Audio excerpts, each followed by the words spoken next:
Bonjour à tous, on se retrouve dans cette nouvelle vidéo pour que je puisse vous raconter 3 légendes paranormales concernant les châteaux de France. Bien sûr, il y en a beaucoup plus, mais j'ai dû faire un choix. Donc installez-vous confortablement et c'est parti pour la première histoire. Le château de Fougeray. Ce château est situé dans la Vienne et il est tout simplement le plus hanté de France. À la base, les propriétaires acquièrent ce château afin d'en faire des chambres d'hôtes et également d'y établir leur domicile. Ils emménagent donc dans le château et c'est là que tout bascule. La famille ne se sent pas la bienvenue. Des bruits, des coups étranges et la sensation d'être épié, plein de phénomènes paranormaux tels que des déplacements d'objets, des voix, des bruits et autres auraient été observés au sein du château qui est classé monument historique. La propriétaire a même indiqué que l'une de ses filles aurait vu des silhouettes. Elle ne voulait plus s'y rendre. Même son fils a assisté à des déplacements d'objets, mais surtout, il a également vécu un événement très étrange. Une fois, il a dormi dans une chambre où il y a eu un crime. Un huissier qui s'est pris un coup de hache. Et il a entendu une voix masculine qui lui a dit « Je ne fais pas partie du cercle des meurtriers. » Si la mère de famille en rigole aujourd'hui, à l'époque, elle voulait tout abandonner et revendre le château. C'est son mari qui la convainc de ne pas abandonner leur projet. Le couple décide alors de faire intervenir des médiums afin de trouver des réponses. Après leur passage, les médiums leur ont expliqué qu'il ne fallait pas avoir peur, qu'il y avait des gens encore qui n'étaient pas partis de chez eux, mais qu'il fallait juste accepter et vivre avec et que ça allait s'améliorer. Du coup, ils se retrouvèrent propriétaires de chambres d'hôtes avec un petit plus. Et si ce n'était pas une malédiction après tout? Les habitants de la région, qui ont entendu parler des manifestations paranormales, demandent alors à passer la nuit au château. Au fil du temps, cela attire énormément de curieux. Si vous avez la chance un jour de dormir dans ce château, sachez que vous pouvez participer à des ateliers de spiritisme avec des spécialistes. Cela vous permettra peut-être de communiquer avec l'au-delà. Voilà pour le château de Fougeray. Je vous invite à, pourquoi pas, aller vous rendre sur place, passer une nuit là-bas et voir de vous-même ce qu'il en est. S'il y a des curieux qui y sont déjà allés, j'aimerais bien que vous vous manifestiez en commentaire afin de nous dire si vous avez vu quelque chose. Passons tout de suite à la deuxième histoire. Le château de Puy-Martin. Ce château est situé en Dordogne et a été construit en 1269. Pendant la guerre de 100 ans, il a malheureusement été détruit, mais bien heureusement qu'il a été reconstruit en 1450 par Radulf de Saint-Clar, qui l'a habité par la suite. Mais dans notre histoire, c'est les prochains propriétaires qui sont à l'origine de notre fameuse légende. Jean et Thérèse de Saint-Clar. Pour vous mettre en appétit, selon la légende, l'édifice abriterait une dame blanche qui apparaîtrait à la nuit tombée. Il s'agirait du fantôme de Thérèse de Saint-Clar.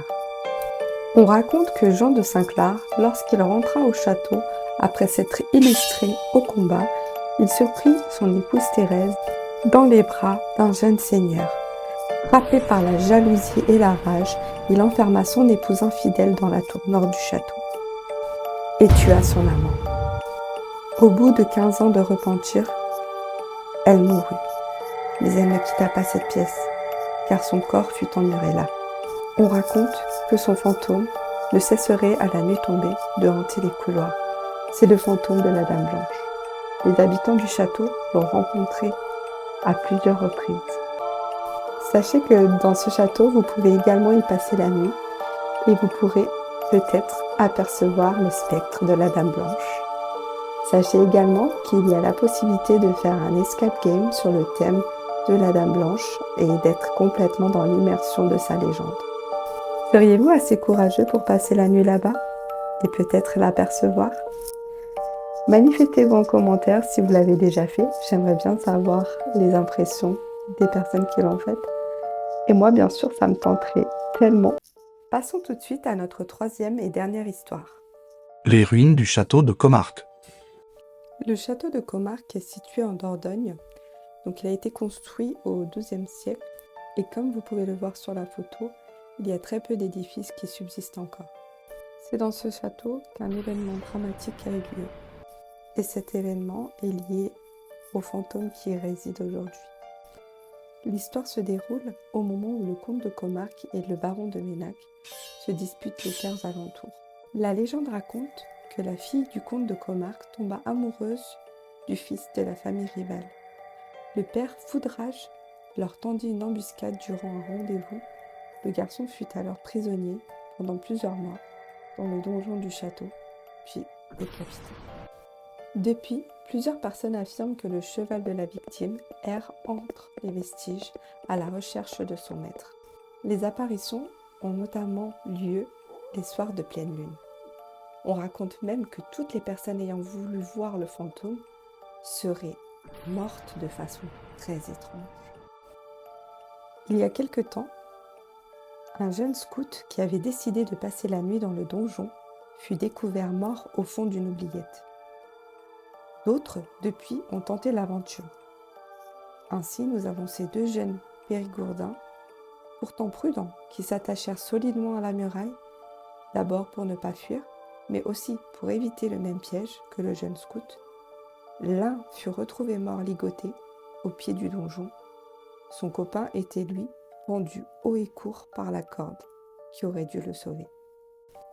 D'autres curieux seraient devenus fous et seraient internés aujourd'hui en hôpital psychiatrique depuis la nuit où ils auraient visité la forteresse. Les habitants, eux, refusent même de vous escorter dans ces ruines maudites à la tombée de la nuit. C'est dire à quel point cette légende est ancrée en eux. Et vous, seriez-vous assez courageux pour tenter d'aller voir ces ruines maudites? Et pourquoi pas y passer la nuit, comme le scout? Voilà les amis, notre vidéo arrive à sa fin. Donc j'espère qu'elle vous a plu. N'hésitez pas à mettre un petit commentaire pour donner de la force, à vous abonner, à liker la vidéo. Si vous avez des histoires à me recommander, n'hésitez pas à me les écrire en commentaire. Et puis, on se dit à la prochaine vidéo. Bye bye!